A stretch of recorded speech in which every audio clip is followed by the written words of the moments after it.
하나님께서 우리를 사랑하십니다.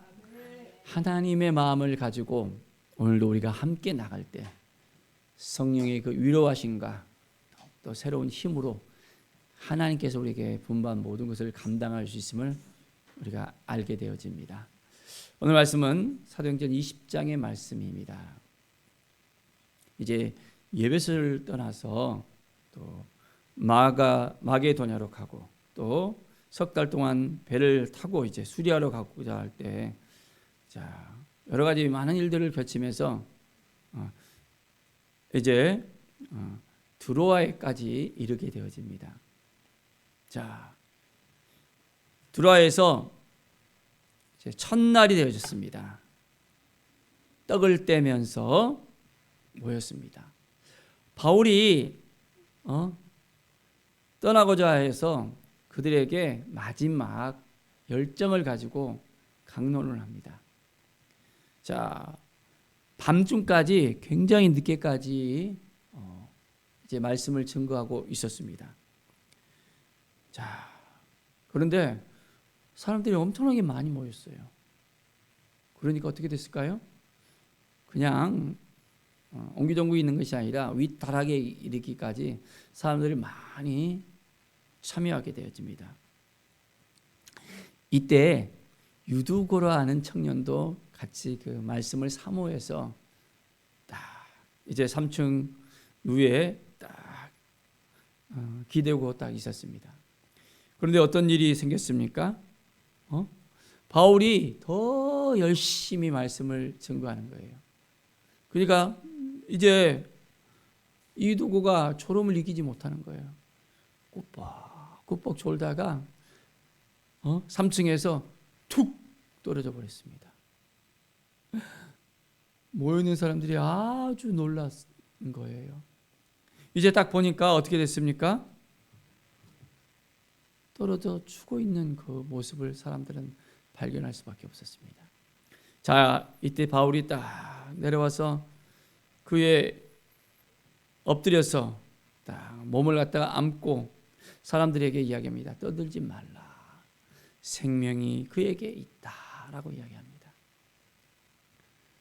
하나님께서 주시는 마음을 가지고 바울은 온전하게 이 청년에게 다가갑니다. 이제 떡을 떼어 먹어 오랫동안 다리 서기까지 이야기하면서 떠나가는 바울의 모습을 볼 수 있습니다. 사람들이 살아난 청년을 데리고 가서 적지 않게 위로를 받게 되어집니다. 복음의 역사 가운데는 이런 놀라운 은혜의 역사가 일어납니다. 하나님의 말씀을 증거했을 때 우리 안에서도 이러한 놀라운 역사가 일어날 것을 믿습니다. 하나님의 마음을 가지고 나가는 것이 정말 중요합니다.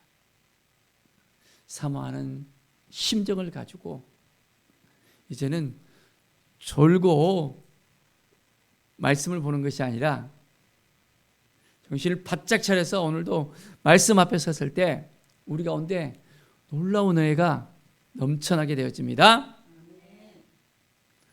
하나님이 주신 마음을 지켜내는 것, 하나님의 마음으로 나가는 것. 바울은 계속해서 복음을 위해서 전진하는 모습을 보게 됩니다. 이제 바울이 밀레도까지 오게 되었습니다. 그리고 이제 오순절 날이 이르기 전에 예루살렘에 급히 가고자 하는 마음이 있었습니다. 그래서 에베소의 그 장로들을 또한 청했습니다. 그리고 마지막 그의 마음을 그대로 이 장로들에게 알려주는 거예요. 19절의 말씀 보십시오. 곧 모든 겸손과 눈물이며 유대인의 관계로 말미암아 당한 시험을 참고 주를 섬긴 것과 이제 내가 어떻게 너희에게 행하였는가를 너희들이 잘 알고 있다.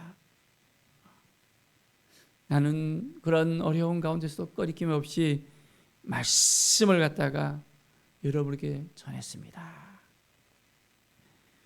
이제 유대인과 헬라인들에게 하나님께 대한 회개와 우리 주 예수께 대한 믿음에 대해서 증언한 것입니다.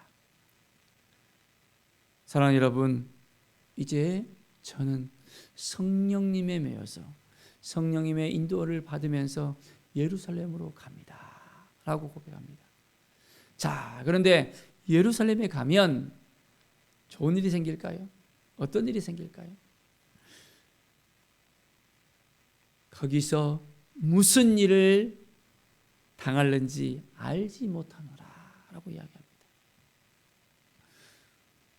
예루살렘에 가면 평안히 복음을 전하는 것이 아니라 위협을 느끼게 되고 이제는 아주 결박과 환난이 기다리고 있다는 것을 그는 알게 되어집니다. 그렇지만은 그 가운데서 난 못해요, 할 수 없어요 라고 이야기하면서 뒷걸음쳤나요? 아닙니다. 그의 고백을 한번 들어보십시오. 성령께서 그를 인도해 주셔서 더욱더 담대한 마음을 가지고 나아가는 것을 볼 수 있습니다. 우리 24절입니다. 내가 달려갈 길과 주 예수께 받은 사명 곧 하나님의 은혜의 복음을 증언하는 일을 마치려 하면은 나의 생명조차 조금도 귀한 것으로 여기지 아니하노라. 내가 복음을 위해서라면 내 생명을 전혀 귀한 것으로 여기지 않고 이 생명을 불태우면서 복음을 전하겠습니다. 우리도 이러한 마음을 가질 수 있겠습니까? 복음을 위해서라면 우리가 무슨 일을 못하겠습니까? 담대하게 하나님의 말씀을 증거하며 한 영혼들이 변화되어지고 치유되어지고 회복되어질 것을 믿음의 눈으로 바라봅시다. 하나님께 주신 사명이 우리에게 무엇인지를 알아야 됩니다. 온전히 하나님을 의지하고 하나님을 바라보면서 하나님 도와주시고 하나님 함께 해주시고 하나님 인도하여 주시옵소서. 성령께서 우리를 이끌으시고 인도해 주신다는 이 사실을 깨닫고 나가게 해달라고 우리가 온전한 마음으로 기도해야 됩니다. 사랑하는 여러분, 사도 바울의 그 마음을 우리가 얼만큼 알고 있습니까? 우리는 온전히 그 마음을 그대로 간직할 수 있어야 되겠습니다. 31절에 보면 여러분이 일깨어 내가 3년이나 밤낮 쉬지 않고 눈물로 각 사람을 훈계했던 것을 기억하십시오. 이제 내가 여러분에게 부탁했던 그 모든 것, 이 은혜의 말씀을 이제 다시 한번 부탁드립니다. 이 말씀으로 든든하게 세워 거룩하심을 입은 모든 자들 가운데 온전하게 서서 여러분들이 이제는 하나님 앞에 나아가십시오.